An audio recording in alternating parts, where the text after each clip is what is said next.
هۆکار بۆ وازهێنان لە گوناه و تاوان.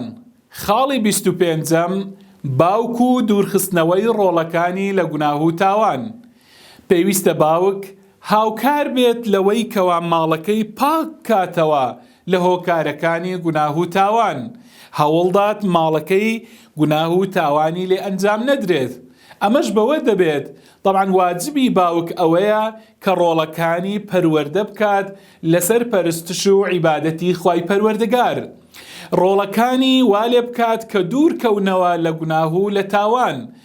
لەو سنوورانە دوودیان خاتەوە کە خوای پەروەردگار قەدەغەی کردوون. پێویستە باوک قودووە و پێشەنگ بێت بۆ ڕۆڵەکانی خۆی. پێویستە ڕۆڵەکانی لە چاکە و لە چاکەکاریدا چاوی لێ بکەن. لە دوورکەوتنەوە لە حەرام و لە گوناه چاوی لێ بکەن.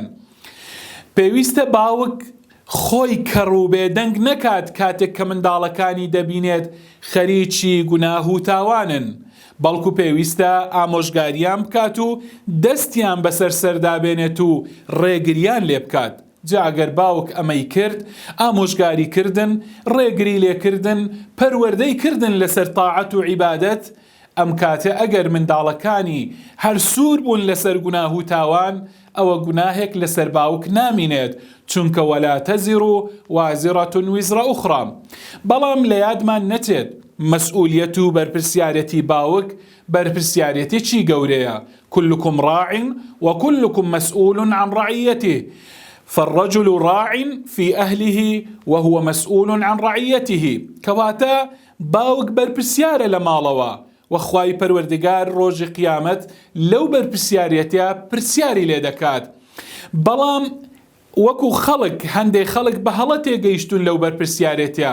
ئەو بەرپرسیارەتە مانای ئەوە نییە تەنیا خواردن و خواردنەوە جلوبەرگ بۆ منداڵەکانت پەیدا بکەی و لە سەرما و گەرما بیان پارێزی. نا، بەرپرسیارەتی گەورە بەرپرسیارەتی دین و ئەخلاق و ئایندەی ڕۆڵەکانتە بۆ قیامەت.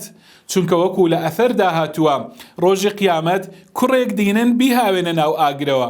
کوڕەکە دەڵێت خودایە مەمخە ناو ئاگر تاکو باوکم پێش من نەخێ ناو ئاگر، چونکە گرنگی بە قیامەت و بە دینی کوڕەکەی خۆی نەدابوو. بۆیە ئەمە دەبێتە هۆکاری ئەوەی کە باوکەکە پێش کوڕەکەی بسووتێت. خوای گەورە پەنامان بدات.